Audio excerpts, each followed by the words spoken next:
prisiones en la sierra de San Luis Potosí, ¿no? Por ejemplo. Es decir, hay una variedad infinita, no hay una homologación establecida de sistemas que ya los veremos más adelante, o tipos arquitectónicos de cárcel. Y se le llama prisión, cárcel, cerezo, como en Puebla, se concupe, centros de consecuencias jurídicas penales, los ceferezos federales, prisiones militares, aquí en la Ciudad de México reclusorios preventivos, penitenciarías, centros de ejecución de penas y los novedosos CEBACEMS, son los centros varoniles de seguridad penitenciaria, que tiene que ver con el aspecto de la reforma del 2008, del 17 de junio, que nos habla de la excepción para delincuencia organizada. Y luego entonces son centros de seguridad penitenciaria para llevar a estas personas a estos centros que tienen unas características de vigilancia y ordenamientos de tipo de máxima seguridad aquí en la Ciudad de México. Para estudiar la prisión se debe entender como una ciencia del derecho. Aún con toda, hay muchos estudiosos del derecho, de los cuales omito los nombres para no quemarlos, porque consideran que el penitenciarismo no tiene ese noble carácter de ser una ciencia del derecho. Dicen, el sistema penitenciario o el derecho penitenciario no llega a tal, ¿no? Sin embargo, otros tantos más sí lo consideran como una ciencia del derecho, y es la que prevalece a final de cuentas desde el aspecto de lo dividimos como el derecho penal, que no es otra cosa que es la ciencia del derecho que combate el delito o la comisión de los delitos, y de allí se deriva nuestra parte de estudio, motivo de esta exposición, que es el derecho penitenciario. ¿Qué es el derecho penitenciario? Es la ciencia que se ocupa del estudio de las penas de prisión y las medidas de seguridad y su ejecución. Esta parte del derecho penitenciario es la base fundamental de todos los que participamos de alguna manera en relación con las prisiones en México. Y tiene dos vertientes principales de estudio: el estudio sobre los tratados y las penas de César Beccaria, ¿no? ¿Qué decía este señor? Él establece que solo algo que justifique la intervención del Estado para con sus ciudadanos no se vería como tiranía. Y dice, luego entonces, la parte de la comisión de algún delito y su correspondiente imposición de una pena o medida de seguridad implica la activación del aparato estatal debidamente justificado, y de allí se establece uno de los primeros estudios para la cuestión del sistema penitenciario. Bien, asimismo, Jeremías Bentham establece el primer estudio sobre las cárceles y lo divide en tres facetas. Dice, lo primero que tenemos que hacer es incapacitar al sujeto que cometió el delito. Bueno, les hablo de que el estudio sobre las penas y medidas de seguridad de Beccaria es de 1764, y el de Jeremy Bentham es de 1780. Es decir, ya desde estos periodos se hace una revisión científica acerca de las cárceles. Bien, y entonces el estudio de Bentham es en ese sentido primero. Vamos a incapacitar a los que cometieron el delito a efecto de encerrarlos. ¿Para qué? Para que no vuelvan a cometer un delito. La segunda es ahora vamos a rehabilitarlos, vamos a aplicarles algún tratamiento para efecto de que se compongan, ¿no? Ya veremos más adelante el tránsito del término desde regeneración, readaptación y lo actual, que es la reinserción social, que se establece en el párrafo segundo del artículo 18 constitucional. Y la tercera faceta del ETA es causarles a estas personas algún tipo de temor, es decir, disuadirlos de que sean proclives de volver a cometer algún delito. ¿Hasta aquí vamos bien? Sí. A lo mejor todavía no llegamos a la parte interesante, ¿verdad? Los reclusorios. Bien, antes de meternos a la historia de los penales en México o del sistema penitenciario en México, me gustaría hacer una reflexión sobre los temas penales internacionales. En este caso, quiero iniciar con la vanguardia en sistemas penales internacionales, y son los países escandinavos, Noruega, Islandia y Finlandia. En Noruega está un homicida de un centro educativo donde asesinó a 73 entre alumnos y personas adultas que se encontraban en un campamento, mató a 73 personas. El sujeto está en una prisión en Oslo, con 3 cuartos, tres celdas. Una es su habitación, la otra es su área de lectura, de descanso, y la otra un pequeño gimnasio. Y aún así interpuso una queja ante los organismos defensores de derechos humanos de Noruega, porque no tenía visión hacia el exterior, o sea, no tenía ventanitas. Entonces, pero ven el nivel de prisión. En el propio Noruega existe una isla de tipo nuestras 4 famosas Islas Marías, bueno, el complejo penitenciario de Islas Marías, que comprende 4 islas. En un momento tenemos 2 nombres que además ya se los cambiaron, el nuevo sistema penal federal. Bien, sin rejas. Países europeos y aún así las prisiones citadinas son prisiones sin rejas, es decir, el interno se encuentra ahí, ahora sí que digo, aparte de estar compurgando una pena, pero por mera voluntad. Si quisiera, atraviesa la línea que señala el término de la prisión y se va. Sin embargo, no lo hacen por las condiciones propias del sistema penitenciario, que es única y exclusivamente para cumplir la pena de prisión, sin dañar todos los aspectos sociales, humanos, laborales que tiene el sujeto. Es decir, la pena de prisión se establece única y estrictamente para compurgar los años que fueron impuestos por la comisión de un delito. Finlandia, de igual manera, prisiones, en primera instancia usan la prisión como último nivel de pena. Hay medidas penas alternativas, ¿no?, que se empieza a manejar aquí en México.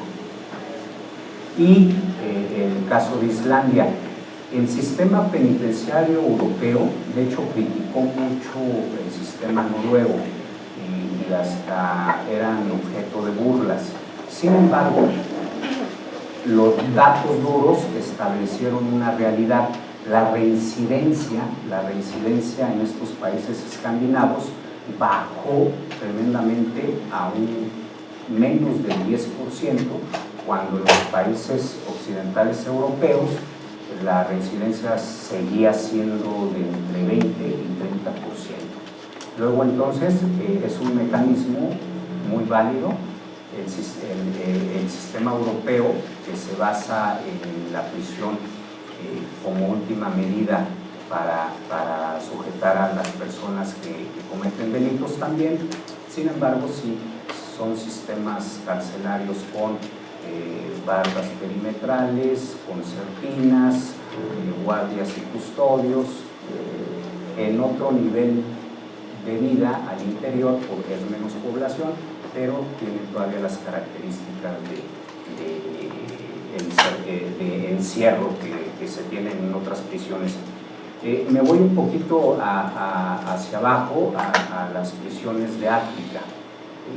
Estas prisiones tienen una característica muy especial, que fueron utilizadas como medio para llevar a las personas que se oponían a los regímenes dictatoriales de los países africanos, o por ejemplo en Sudáfrica, cuando la cuestión del apartheid, y ahí metían a los luchadores sociales, ¿no?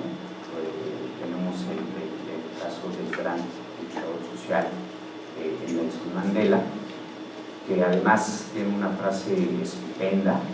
Dice que quien no conoce o no ha entrado a una cárcel, pues no conoce la realidad de un país. Y hay muchas teorías al respecto. Dice que para conocer la realidad tanto económica, político, social de un país, pues habría que conocer el sistema penitenciario, y de ahí se deriva. El sistema penitenciario latinoamericano, igualito que el mexicano, no dista mucho, Hay casos muy conocidos, Carandiru en Brasil, una prisión que era la más poblada de Latinoamérica. Se da un suceso de un motín, donde se suceden alrededor de 250 muertes. El Salvador hace 5 años, en una zona de seguridad, mueren quemados alrededor de 50 internos. Todo esto ha servido al sistema penitenciario nacional para efecto de llevar a cabo protocolos, medidas de atención, medidas de seguridad diferentes para con los centros de reclusión. Bien, nos plantamos ahora en México, y para saber o entender un tanto la realidad del sistema penitenciario mexicano, pues bueno, vamos a darle una recorridita rápida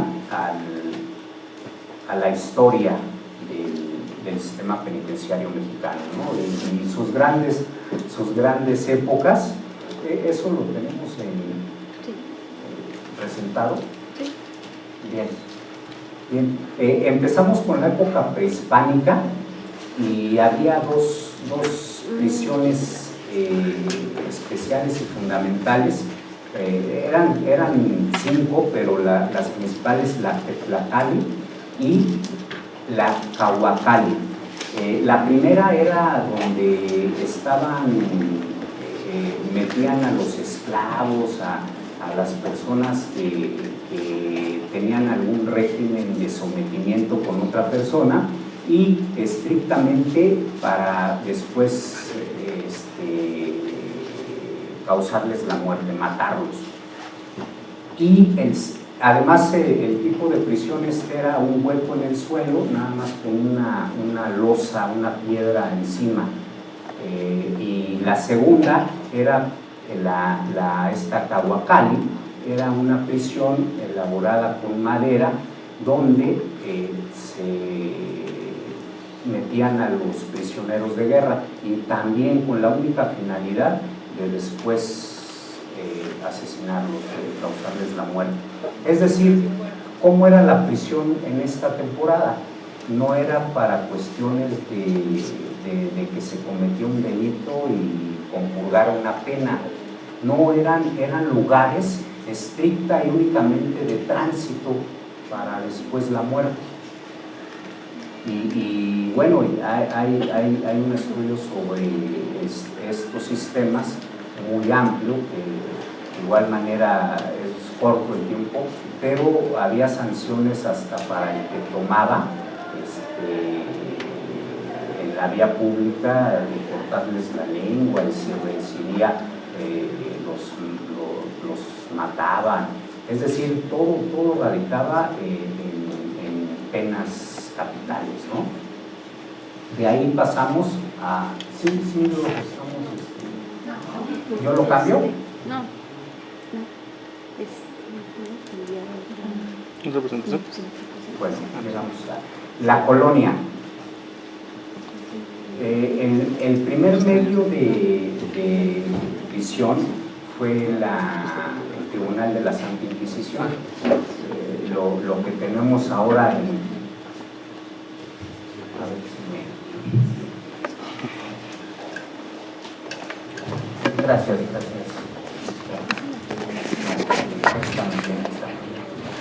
¿Sí ven ahí bien, muchachos? Muchas gracias. Bien, el Tribunal de la Santa Inquisición, pues bueno, este tribunal, que además funcionó hasta 1820, es lo que se encuentra donde está el antiguo Colegio de Medicina. Y pues bueno, eran de igual forma, eran internos o personas que pasaban allí un cierto periodo, en tanto se les pasaba algún medio de tortura o tormento o llamas, ¿no? de leña verde, si era acusado por brujería. Antes de llegar a la acordada, pasamos por Real Cárcel de la Corte de la Nueva España. Para los que de verdad que se sorprende mucho uno dónde estaban estas, ahí adentro del Palacio Nacional estaba esta cárcel, se encontraba esta cárcel que funcionó a partir de 1592 y a mediados del siglo XVII más o menos. Luego llegamos a la cárcel de la Acordada. Es la primer cárcel que se le da un sentido de cumplimiento de penas. Desafortunadamente tiraron el inmueble, se encontraba sobre Avenida Juárez entre Valderas y Balmi.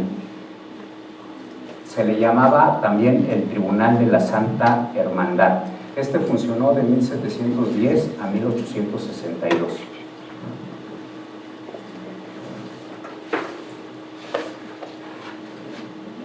Nos pasamos hasta Lecumberri, pero antes de esas hubo otras que se las voy a mencionar. La cárcel de San Juan de Ulúa, esta era una fortaleza ahí en el puerto de Veracruz, y tiene características, además de arquitectónicas como fortaleza. Algo de importancia es, por ejemplo, que allí fue internado Benito Juárez.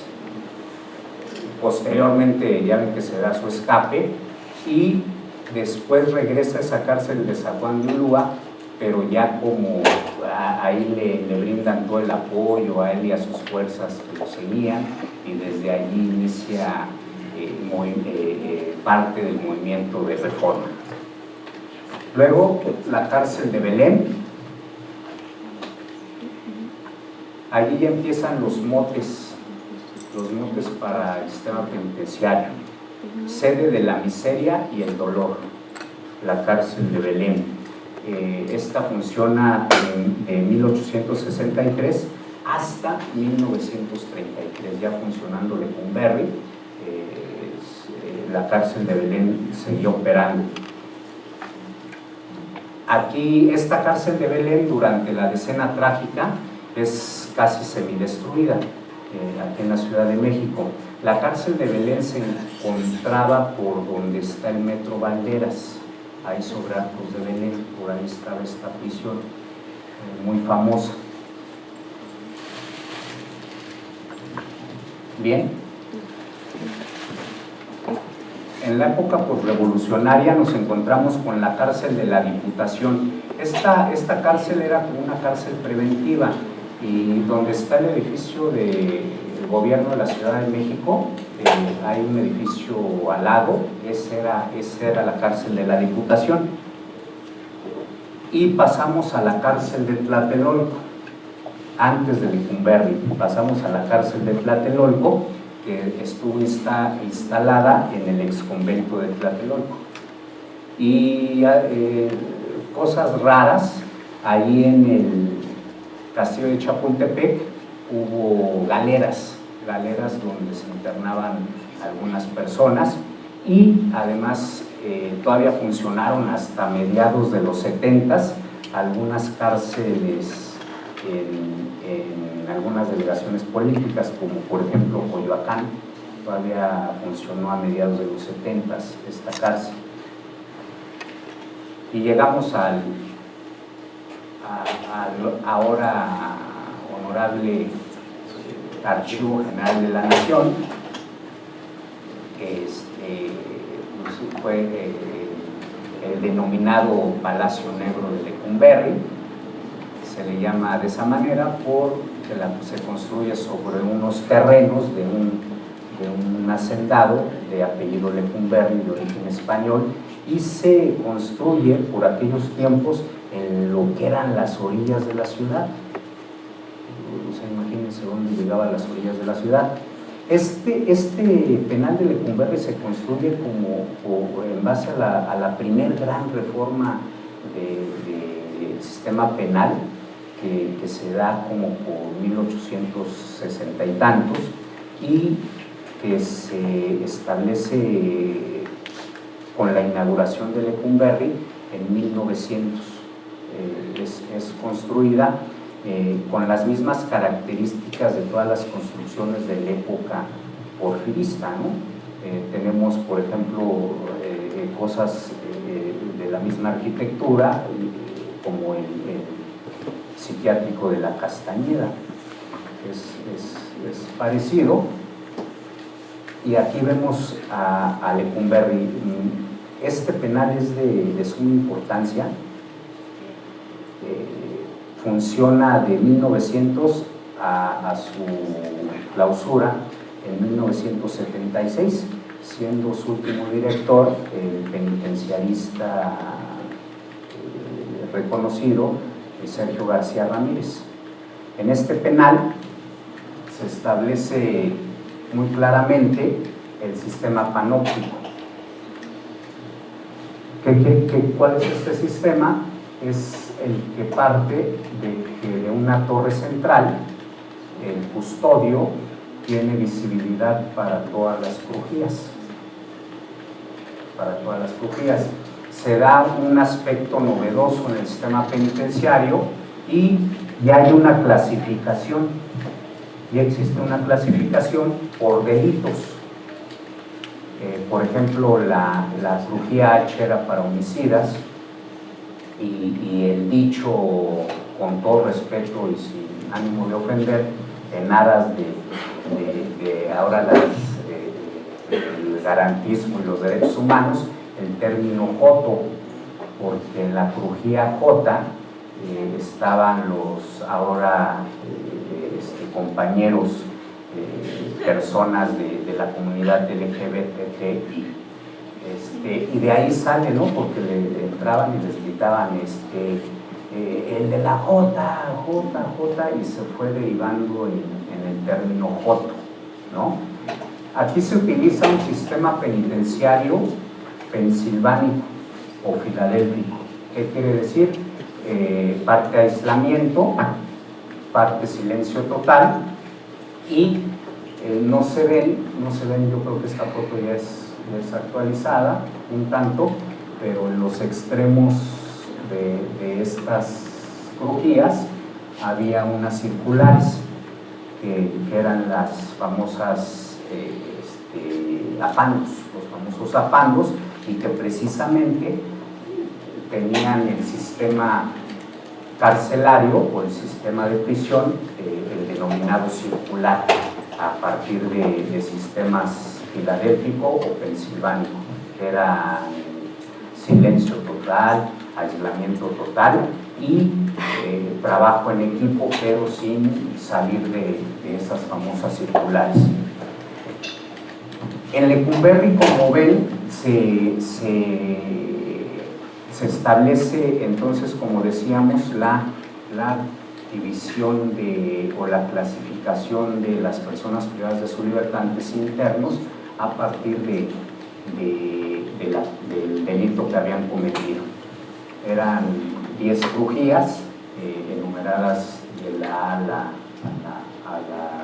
a la Q y sus 2 módulos de apanos. Bien, pasamos a la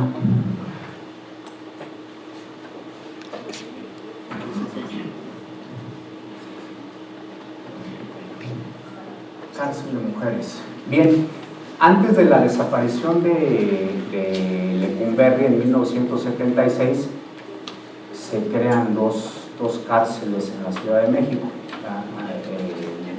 antes del Departamento del Distrito Federal. En 1952 se crea el centro femenil denominado Cárcel de Mujeres, ahora una flamante universidad de denomino de TEC, ¿no? Es de esas universidades que fueron creadas durante el gobierno de Manuel López Obrador. Ahí estuvo la Cárcel de Mujeres hasta 1982 y en 1957 es inaugurada la penitenciaría de Santa Marta, Catitla. Y entonces teníamos la cárcel preventiva de la Ciudad de México, que era Lecumberri, para supuestamente procesados, y la penitenciaría de Santa Marta, Catitla, para sentenciados ejecutoriados. Situación que a la fecha no se lleva a cabo por las problemáticas de sobrepoblación, una serie de problemas que impiden que se lleve a cabo esta parte de separación. Con el cierre de Lecumberri se da la gran segunda reforma al sistema penitenciario. Se le denomina la reforma penitenciaria de los años 70 y se enmarca con la entrada en vigor de la Ley de Normas Mínimas. ¿Qué trajo nuevo la Ley de Normas Mínimas en los 70s? Cosas que no existían antes de ello. Por ejemplo, se crea el Consejo Técnico Interdisciplinario, que hoy por hoy sigue funcionando en la Ciudad de México. Se establece la probabilidad de que las personas privadas de su libertad obtengan su libertad anticipada. Se crean 2 beneficios. El primero es el tratamiento peligracional y el segundo la revisión parcial de la pena. Se crea el Instituto de Capacitación Penitenciaria, ¿sí? Y se da énfasis al estudio criminológico del sujeto, lo que se denomina como el criminodiagnóstico, que no es otra cosa que la conclusión del estudio de personalidad conformado por estudio de criminología, trabajo social, psicología, actividades escolares y actividades laborales. Ese es el criminodiagnóstico, que además, recordemos que antes del 99-2000 todavía servía, hasta 2003 funcionó para los juzgadores que solicitaban al sistema penitenciario el estudio de criminalidad. ¿Por qué? Porque recordemos que se juzgaba al autor, que ya hay un paradigma diferente. Ahora juzgamos el acto, no al autor. Entonces, esta reforma y este nuevo sistema de ver las prisiones se engrandece con la entrada en vigor, entonces, como dijimos, de la Ley de Normas Mínimas, y y el cierre del Lecumberri. Se da en 1976 y se inauguran los entonces flamantes reclusorios. El reclusorio Oriente, por ejemplo, el 26 de agosto del 76, en octubre el Norte. Ahí está bien. Y en 1979 se inaugura el reclusorio preventivo Varonil Sur. Todos los internos que se encontraban en Lecumberri son trasladados al oriente primeramente y posteriormente al reclusorio norte y ya después el reclusorio sur. Antes de la inauguración de estos penales se inaugura la torre médica Tepepan, que la finalidad que iba a tener era atender a los internos del sistema penitenciario de la Ciudad de México. Como todo luego se va transformando, se va distorsionando, va cambiando. Al final, en 1982, cuando cierra la cárcel de mujeres, estas internas femeninas son trasladadas a este centro femenino, que ahora funciona como penitenciaría para mujeres, Centro Femenil Santa Marta Catitla.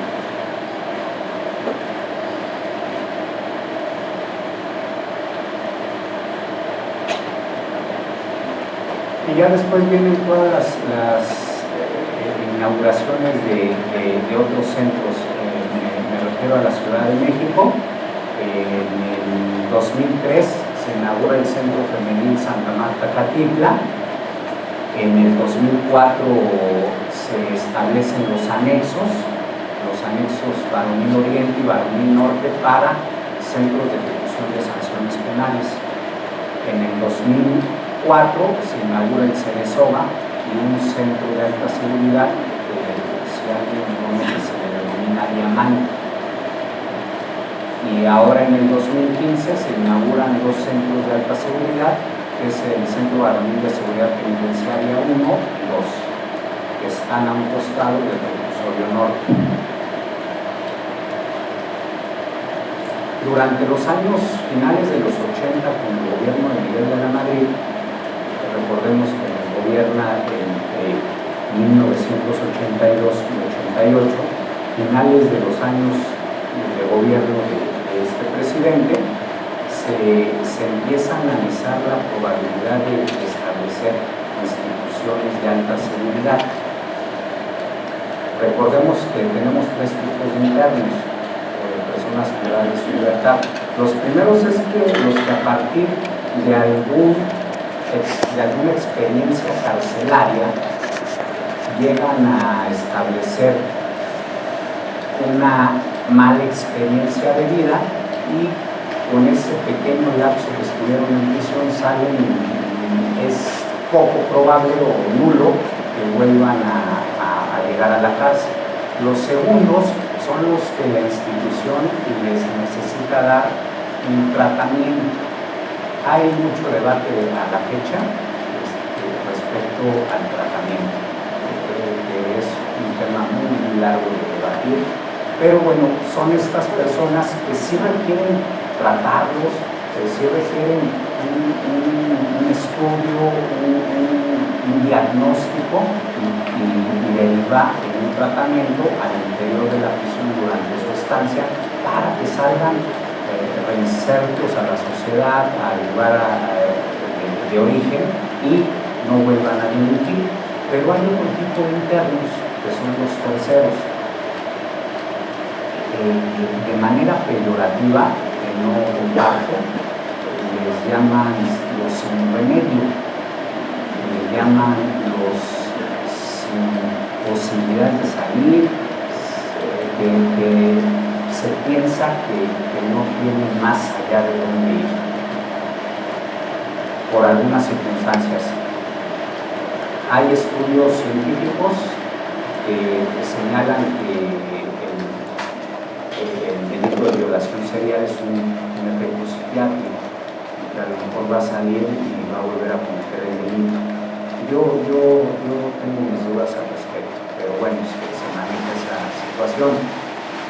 Es decir, por el tipo de delito, otros por penas altas, altísimas. En penitenciaría tenemos sujetos que tienen penas sumadas que dan 300 años. No es probable que salgan. O bueno, si aplican la